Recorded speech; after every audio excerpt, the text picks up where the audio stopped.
Well, Congress returned Monday for a brief session. Many predict it will be short on substance as many of the lawmakers prepare to face voters in November.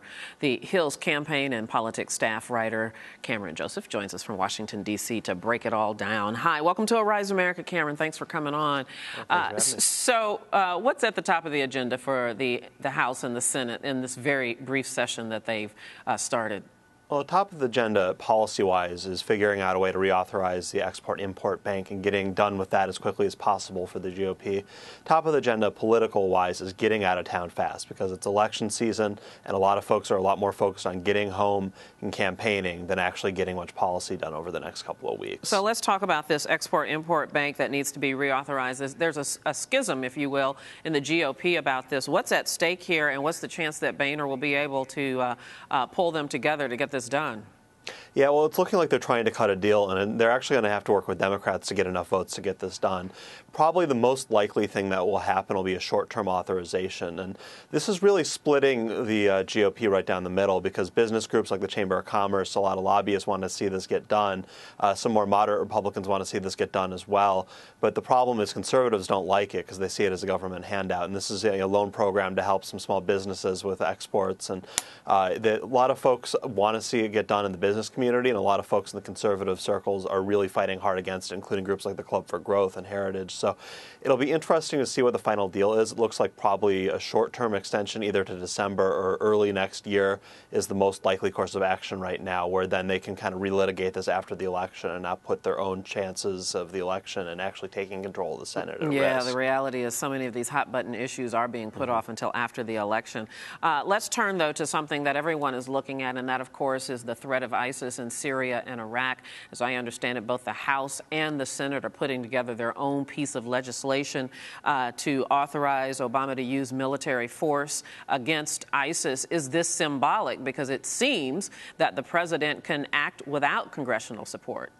Yeah, we saw Devin Nunes, who's a congressman from California who's very involved in these issues, basically say, look, there's no point in having a vote. He can do what he wants.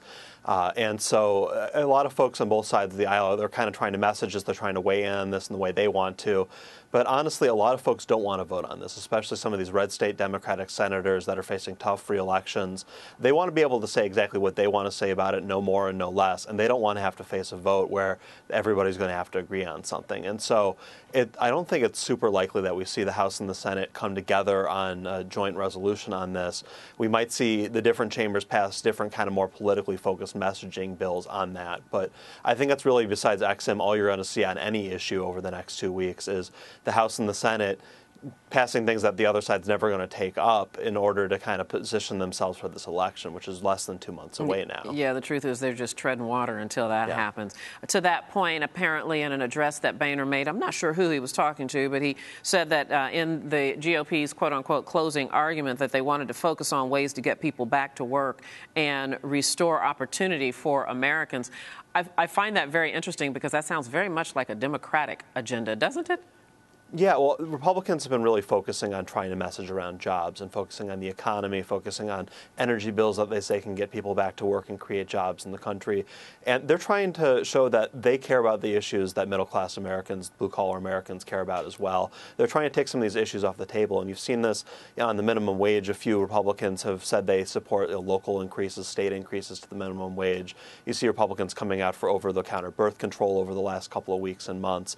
They're trying to take some of these issues Democrats have used as wedges against them away from them as we're heading into the final stretch now. So you might see some jobs bills from the GOP in the House.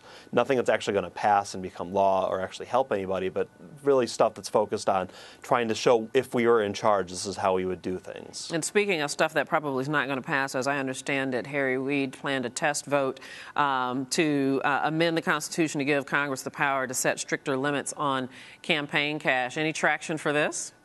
It's one of those things that Democrats are glad they have a vote on in the Senate. They're saying, look at all the outside spending that's going on. They're demonizing, Koch brothers and billionaires have been spending, hundreds of millions of dollars in this race already.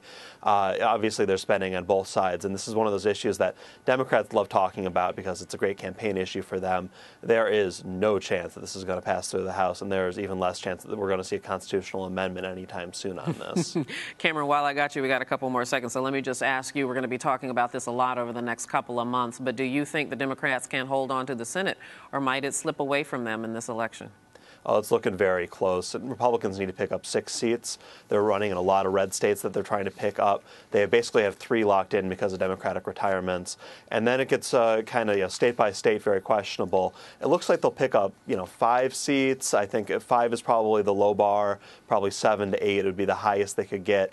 And it'll be very interesting to see. It's really going to come down to a couple of very close races in places like Alaska, Iowa, Arkansas, and North Carolina. If they can really win most of those seats, then they have it. But those are going to be very close, and the polling is showing that right now. So I think you got to stay tuned over the next 2 months to see what happens. Indeed, it's going to be a long night and probably a lot of fun for journalists that cover elections. All right, Cameron Joseph, thank you so much. Thank you.